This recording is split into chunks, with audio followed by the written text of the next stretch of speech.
I honestly think the writers of From were trying to get ahead of the curve before episode 10 aired because they knew viewers might be dissatisfied with the outcome.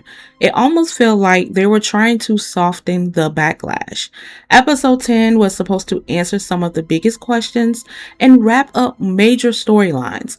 Unfortunately, some, but not all, of the mysteries we've been waiting on still weren't answered. Instead, we got characters making questionable decisions and scenes that felt like distractions rather than meaningful progression. I'm going to be honest, I don't think season 5 is going to answer every question either. I think we'll get answers to some of the smaller mysteries while the writers continue leaving the bigger ones open for interpretation. They'll want the audience to come up with their own conclusion, just like they're doing with Eloise. Now, this is just my opinion of how I feel about the episode and the overall season. Once again, this is my opinion of how I feel about it, okay? Now, I want to talk about the scene where Jade and Tabitha collect the children's bones while the townspeople pull down the bottle tree. As soon as the tree falls, the sky suddenly goes dark. I believe that's meant to represent an eclipse. Throughout history, eclipses have often been connected to rituals, sacrifice, and human remains. There are places like Blood Cave and Midnight Terror Cave that are associated with the ancient ceremonial offerings, but I think From is showing us something even bigger. When the bottle tree is destroyed, we see the roots tremble, the sky darken, and the environment begin to change. To me, that's a sign that they're disrupting something ancient. I think the tree was acting as a seal or a balance that held everything together. We've already seen some of the massive disasters with the storms, earthquakes, and complete environment chaos. It feels like the town itself is about to fight back.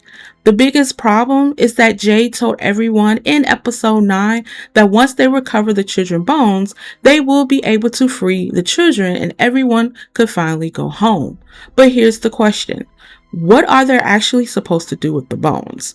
Even Boyd tell Acosta that having the bones doesn't mean anything if they don't know how to use them.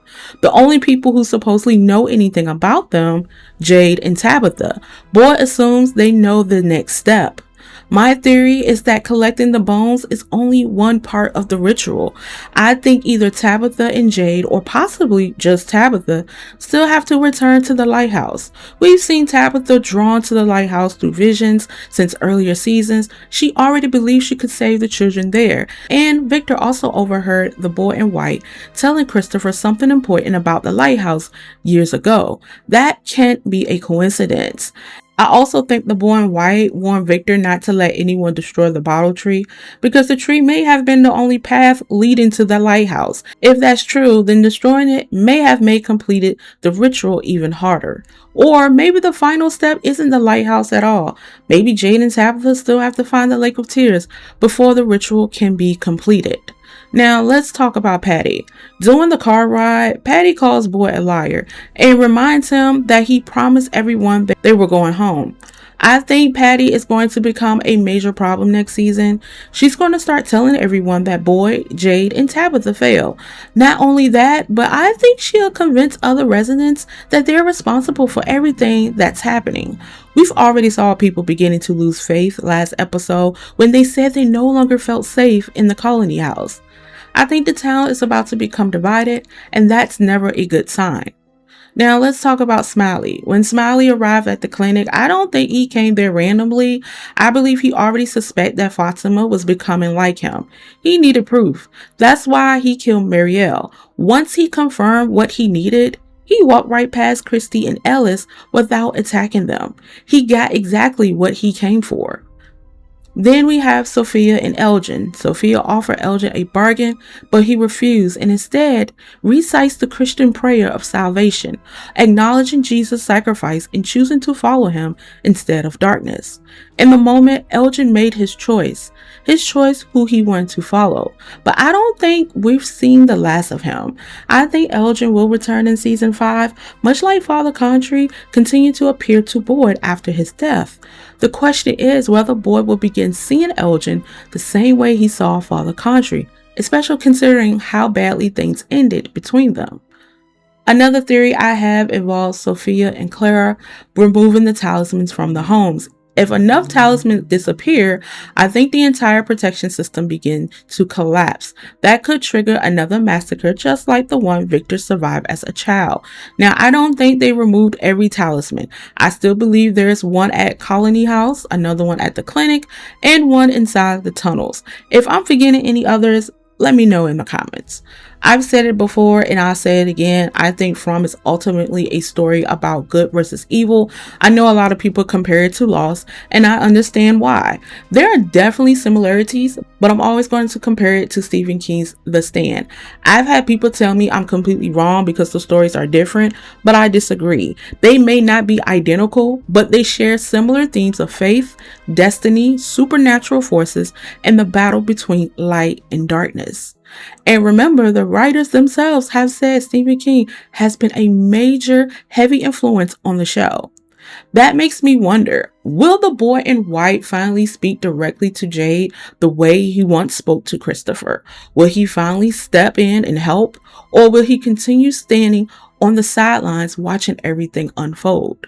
Finally, I have to say I was a little disappointed with this episode, not because of the story, because of the writing.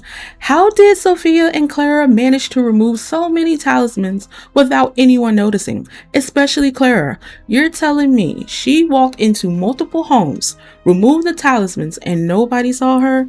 That just doesn't make sense to me. On top of that, several characters made decisions that felt forced simply to move the plot forward. And here we are heading into another season with Tabitha still experiencing fuzzy memories and a backstory we still haven't fully seen. At this point, I honestly starting to wonder if we ever will. This entire season of season 4 had its ups and downs, but I was very disappointed at the season. I wanted more, but instead we got distracted over some of the most dumbest things in this season, with characters like Elgin looking at a picture of Sophia and confronting her about it. Tabitha sitting there saying she don't want to talk about it. Julie, on the other hand, admitting that she can story walk, but said that it's all a game and none of this is real. So I was a little bit let down. Now, most people may like season 4, may like episode 10. That is perfectly fine. This is just my opinion and my thoughts about the show and how I feel about it.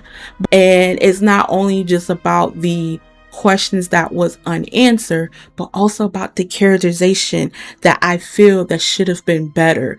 These characters played like they were at season 1, that they didn't know nothing about what was going on in the town or in Colony House. It seemed like they was going backwards instead of forwards. Let me know what you thought about episode 10 and the entire 4th season in the comments below. Did you enjoy the finale, or were you left more questions than answers? I'll see you in the next one.